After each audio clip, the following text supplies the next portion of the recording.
Čaute, mám tu pre vás novinku Higmicro Falcon FQ50L 2.0. Z názvu teda vyplýva, že to je najvyššia rada so senzorom 640 na 512 pixelov, 50 šošovka.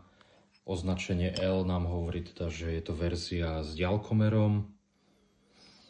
Takže máme najvyššiu radu od Falconu. Sú tam nejaké zmeny teda v ovládacích prvkoch.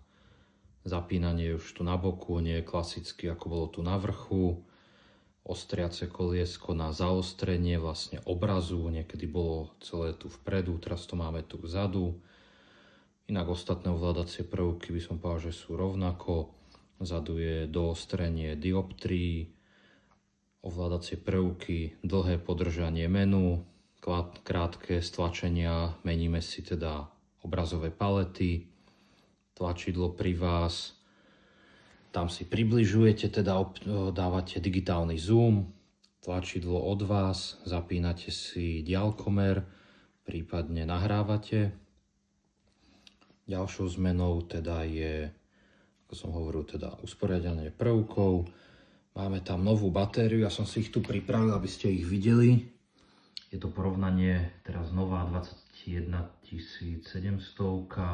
oproti 18650. Je tam teda rozdiel vo veľkosti a v kapacite, čo umožňuje teda prístroju, aby mohol dlhšie byť v prevádzke. V balení sú dve tieto batérie, klasika, je tam nabíjačka od Higmicra, ako bonus je tu púzdierko parádne.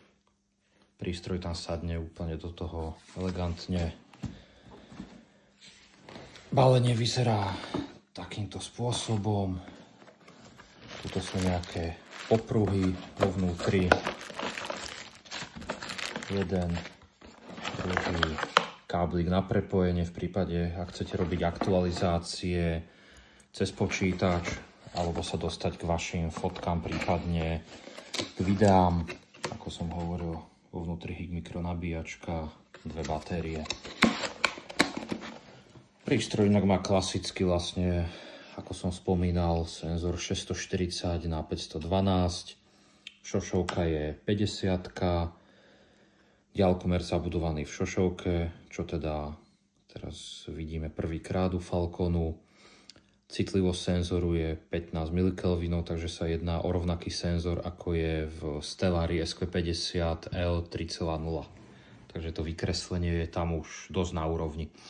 Základné približne 2.7, tak ako sme boli zvyknutí aj pri staršej generácii FQ50. Prístroj pôsobí dosť mohutne a je tam cítiť aj tú hmotnosť.